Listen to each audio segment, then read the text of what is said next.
Good morning, everyone. Thank you again for the opportunity to speak at this conference.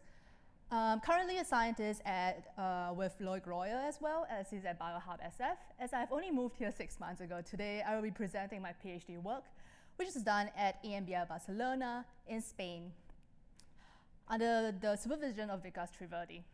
This work would have not been possible without the numerous collaborators, as well as past and present lab members. In particular, I would like to highlight Christina, Tobias, and Nick with help with zebrafish and imaging, our collaborators down at Seville for providing Medaka samples, and Gabriel, Walid, Alejandro, and Nicola with help with much of the analysis that you will see later. Without further ado, what is gastrulation? Gastrulation is a very complex early developmental process in which we have many underlying things going on. We have the emergence of protein gradients that instruct cells on what cell type they have to become and where they are in the embryo. We also have extensive cellular movements that ensure that cells will be at the right place at the right time. And these processes have to be coordinated to form a proper embryo with its body axis formation with the correct proportions of different cell types. Now, this highly complex developmental stage has to occur within a range of temperatures. This is particularly true for cold-blooded organisms which develop externally and are exposed to environmental temperature changes. Now, development slows down as temperature decreases, which gives rise to the question of whether these underlying processes are slowing down in a coordinated manner. And the other question that arises is, what happens when temperature goes above or below a species' optimal temperature range? Why does development malfunction? To answer these questions, we'll use the zebrafish, where due to its really fast gastrulation, which starts about 4.5 hours post-fertilization. Gastrulation starts as the cells start what is called epiboly. It starts spreading over the yolk, and gastrulation ends once the cells have completely migrated over the yolk, completely engulfing it. During this stage, we have two main cell tissues. We have firstly the outermost epithelial layer, typically called a simple squamous layer of cells, the enveloping layer or EVL. This is especially important during gastrulation to ensure the integrity of the embryo, serving as a protective layer to the embryo, and it is also replaced by the adult skin epidermis after the epidermis is formed. The other tissue is the inner cell mass. These are the cells that differentiate into different cell types, eventually forming the embryo's tissues and organs. For the purposes of today's talk, I will focus on how temperature affects the EVL at the low suboptimal temperature of 20 degrees Celsius, and in doing so, show the effect of temperature on how it creates variability in development, asynchrony in underlying processes, as well as give rise to some problems that lead to developmental failure. During zebrafish gastrulation, at the optimal temperature of 28.5 degrees Celsius, we typically have an embryo that is spherical throughout gastrulation. It maintains its spherical morphology. When placed at the low temperatures of 20 degrees Celsius at a 1,000 cell stage, we do see in a minority of embryos keeping this spherical morphology. However, a majority of embryos start to show pinching and elongated morphology. In fact, these non-spherical embryos actually take way longer to complete gastrulation compared to their spherical counterparts. So what exactly is going on? Taking a further look with time-lapse imaging, we see that as early as 2 hours into the low temperatures, we start to see the appearance of huge cells on the surface of these embryos. And despite having such huge cells, these embryos do still manage to complete gastrulation. Taking a closer look, we can see how at 28.5 degrees Celsius, these EVL cells have 1 nuclei per cell, as is the norm. At 20 degrees Celsius, however, at both the apical, so at both the top of the embryo as well as the migrating front, we start to have huge multinucleated cells. And each of the nucleus of the cell has its own nuclear membrane. And if we dive into the inner cell mass is not affected, still has one nuclei per cell, indicating that nuclear division is not affected, inner cell mass is not affected, only the outermost epithelium, the EVL, is affected. This is not restricted to only the zebrafish. In Madaka, when embryos are placed at the suboptimal low temperature of 12 degrees Celsius, we have similarly large multinucleated cells. How does this multinucleation arise?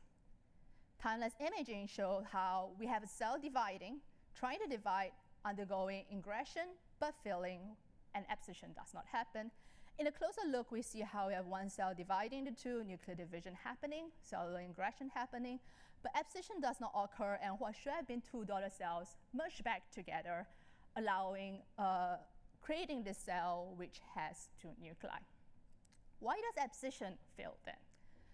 Diving a closer look into the end of cytokinesis, we have the rounding of the nuclear regions at the end of cytokinesis that's accompanied by this very condensed microtubule bridge in the intercellular bridge.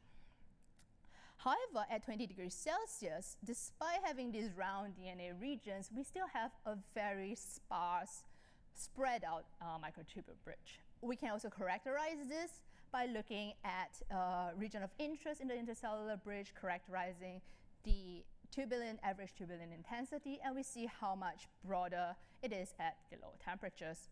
So it seems to indicate that at least further ingression, or at least this condensing of this microtubule bridge, is being delayed compared to the other processes within cytokinesis.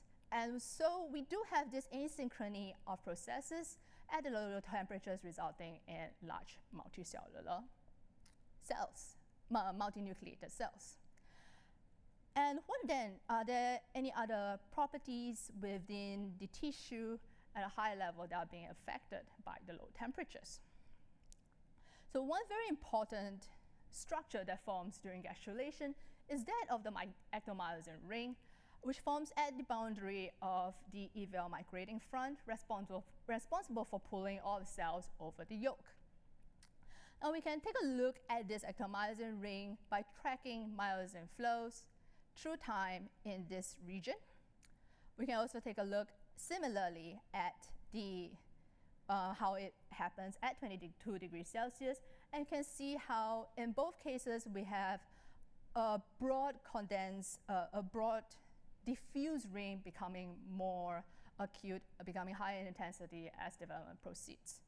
With these flows, we can look at how fast they are flowing in the whole video with particle image velocimetry.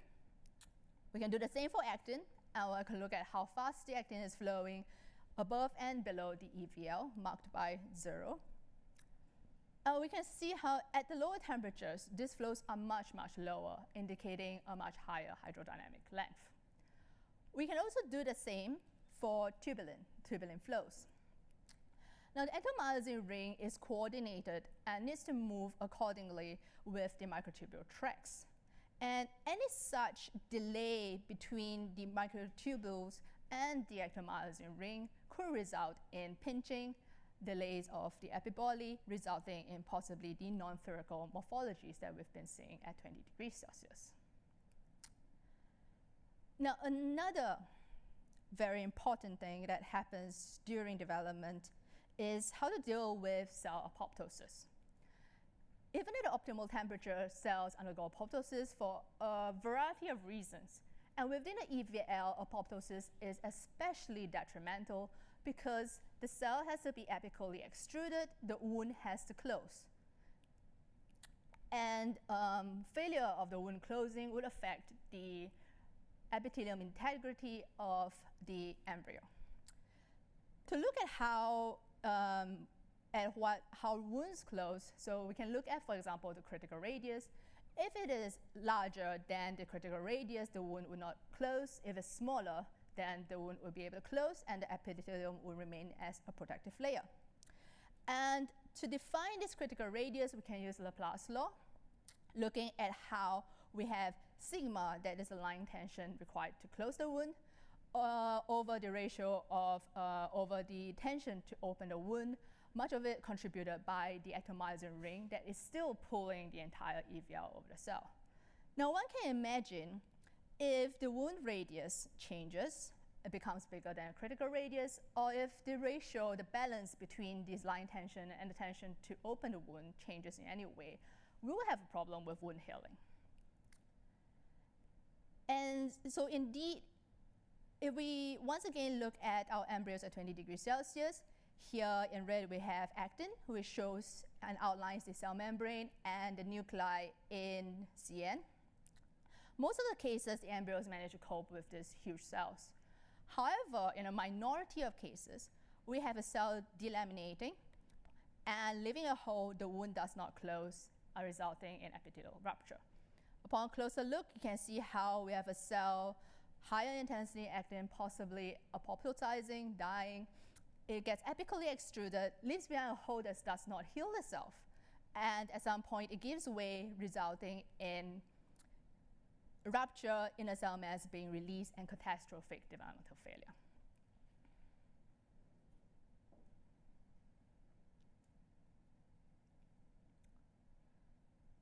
And so I hope throughout this presentation, I've shown how the low temperature can affect the developing system on various levels. At a cellular level, we have a problem of asynchrony of cytokinetic processes resulting in multicellular, multinucleated large cells. And at the later gastrulation stages, we have a problem in failure of wound repair when dealing with apoptotic cells, resulting in embryonic rupture. And if you'd like to see more cool videos or learn more about other effects that we may see at high or low temperatures, I have a poster at number 33, and I'll be happy to see you there. And with that, I would like to thank all of you for your kind attention and open the floor for questions. Thank you.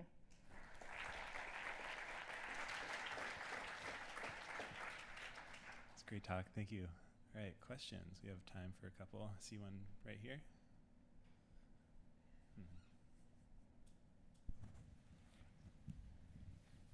Hello. Can you, is there a tolerance in this system for short periods of 20 degrees Celsius, or can it be rescued if you just? Yes. So sorry, I have to jump through. So the period at which,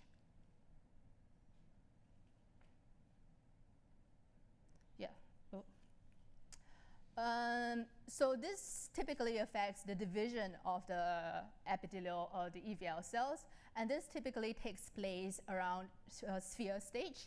And so if this period of time is within the 20 degrees Celsius, you have large multinucleated cells. And as there's little cell division afterwards, putting them back at the 28.5 degrees Celsius does not help at all rescue the phenotype. So on the wound healing, can you distinguish in the example you showed if it was because the wound was too large or if because one of the tensions changed? So regarding the tension side, we are currently making laser cuts and analyzing the laser cuts in both vertical and horizontal of the atomizing ring to see how these tensions are changing. And with the rupture, so out of 5 embryos that have ruptured during live imaging, 2 of them were at the top of the embryo, some are at the migrating front. Their neighboring cells do not seem to be any larger. These cells that are apoptosized do not seem to be any larger, and we do not see much of a trend there. Hi. Hi. Have you looked at smaller changes in temperature, and how does the size of the cell or the number of nuclei scale?